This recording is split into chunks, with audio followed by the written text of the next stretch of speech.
Welcome back to my YouTube channel. This is Wendy from Willa Wanders, and I bring you a slow art journaling session that I did this morning. I got inspired before taking my son to school. I looked at the clock and I was like, oh, wow, I've got an hour before I have to take him to school. Why don't I just go up into my art studio and just have some fun? So I got out my art journal, which is the same journal that I've been working on for months and months and months at this point. And just some stuff to know about this art journal is that I made it by hand. I think that might be pretty obvious. The cover is what I call the Willa journal cover. And you can put any pages on the inside of a journal that you make. Like you can choose any papers at all. And that's the beauty of making your own journals, is that you're choosing the paper. So the way I constructed this journal was I went to my stash of leftover messy pages, collage papers. Just I have probably thousands and thousands of leftover papers at this point, and I turn them into folios, which are essentially the pages for a book, and then I interspersed some decal edge handmade cotton paper. So it's basically every other folio is a messy page, leftover collage fodder, whatever. And then on the other side, it started out as just brand new, never messed up, nothing. It was just perfect, fresh paper. And that's where the challenge lies, is that blank page. So you're not going to see too many blank pages in this journal at this point because most of them have marks on them, paint of some sort, something going on. And that's all that I do essentially, is I just do something in the journal, and I do it on a lot of pages. I don't worry about finishing a page. I don't worry about messing something up that I like so much. I mean, maybe a little bit, to be honest. I will think to myself, ooh, like you maybe don't want to go over something that you really like a lot. But for the most part, what I'm really doing here is I'm just enjoying the feeling of mixing the paint, like squeezing the paint out onto the jelly plate, rubbing my brayer in it. And then what's really satisfying is the feeling of rubbing the brayer on the paper. And I'm thinking about where I'm depositing the paint, but I'm not overthinking it. So there's kind of like a happy medium of, well, you don't want to just go straight over, let's say, the face of that doll that's in there. I wouldn't want to do that because she looks really good. So I'm not going to lie. I wouldn't just go right over her, but I'd pretty much go over a lot of other things. And I'm typically working with colors that I really like. So you may not love this green color, but I love this green color. And I just am going to want to add color that I like to my journal. And I like the way color goes on with a brayer.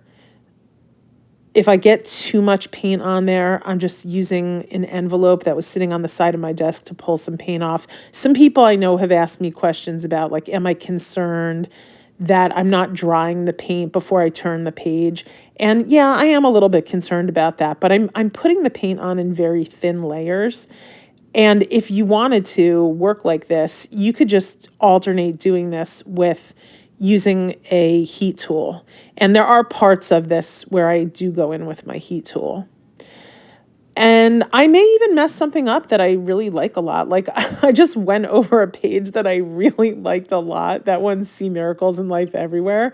But the kind of beauty of doing it this way is if you go over something you like, you're going to have to bring it back. And what I'm really going for is sort of that messy art journal. And I'll be honest with you. I've struggled for a long time with how I can be messy. This is gonna sound crazy to some people, but I really like a very messy art journal, and I struggle with letting loose.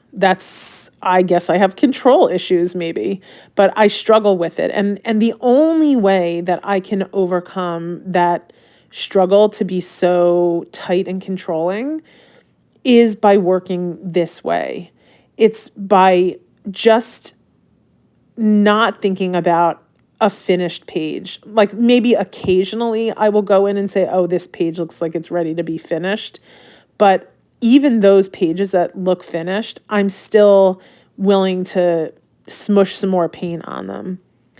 And it's really satisfying. Like, I'm not going to lie here, guys. This is a really satisfying way, at least for me, to work in an art journal. My brain just does not think like some other brains. That's my guess.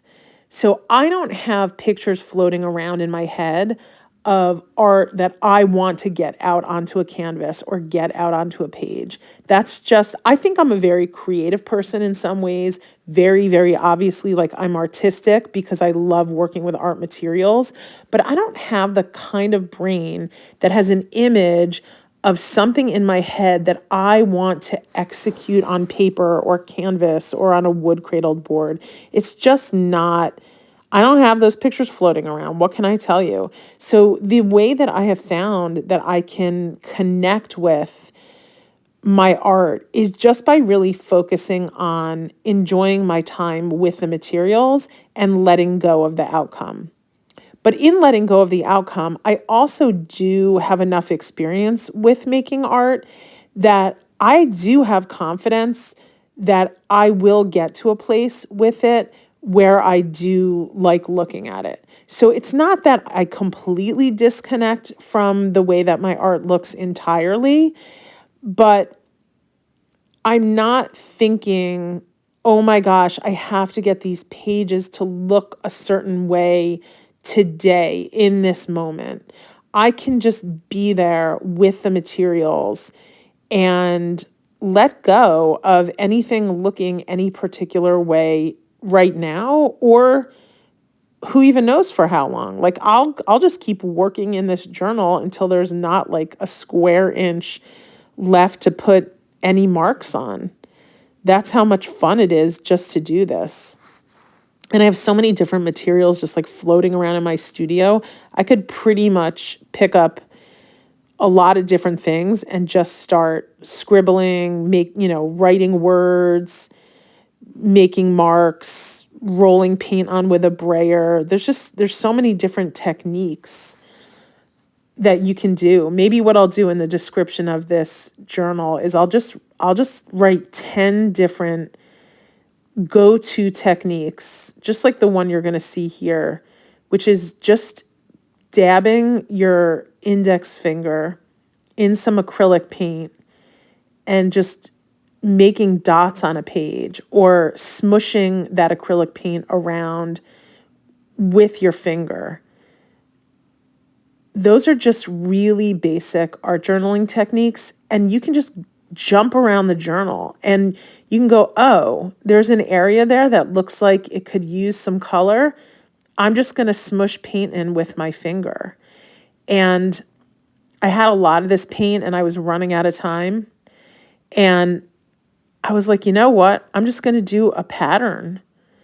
I've seen other people do patterns with their finger, and it's so satisfying. It's satisfying to do it. It's also satisfying to look at it. And what I totally ended up loving about this page is that I was going over the texture that was already there.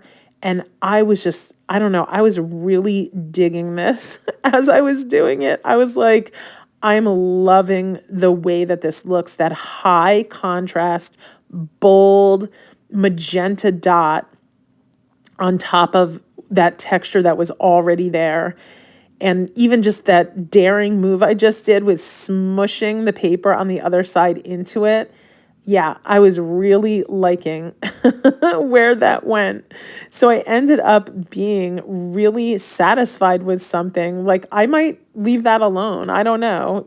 I might never go back to working on that. And then just for kicks and giggles, I thought, I'm going to do an absolute favorite thing to top off this wonderful art journaling session. And I'm going to add some hand lettering. So if you are new to this channel and you don't know me very well, then you may not know how absolutely much hand lettering is a part of my artistic process. I have a course on my platform called Love Your Imperfect Letters, and I'm all about doing hand lettering in a way that is low stress, but also high confidence because you've put the work in to develop that confidence with your letters so that you're not afraid of writing with your own hand in your own art journal. And I think that pencil that I was using, I know that it was a water soluble pencil. I think it might be a Stabilo all. I'm not even sure. Oh, you know what it is? It was a charcoal pencil of some sort. Anyway, so I thought, what would happen if I just sprayed a water bottle on there? Could I get a little extra grunge? Because it was a little boring just with my handwriting. And then I was really liking the effect of some of the letters being kind of smudged. And so I just kept going with that water bottle and like smushing the paper in. And it's just really fun. I just love the freedom of making art in this way. And it's just no pressure art. Do you end up with a page that you feel is complete and finished in a session? Maybe, but who cares? You don't really care. You're just looking to be with the materials and see what happens. And in the end, I have a technique here that I've never done before, which is the charcoal pencil with the water bottle. And I would repeat that. I would definitely repeat that technique. I really like the way that page with the quote ended up looking. And you won't even have those discoveries if you never try making art this way. So I highly recommend it. I highly recommend making your own journals using a combination of a paper that you love. Maybe it's a mixed media paper, maybe it's a watercolor paper, just some kind of paper that you love, interspersed with excess collage fodder and excess messy pages.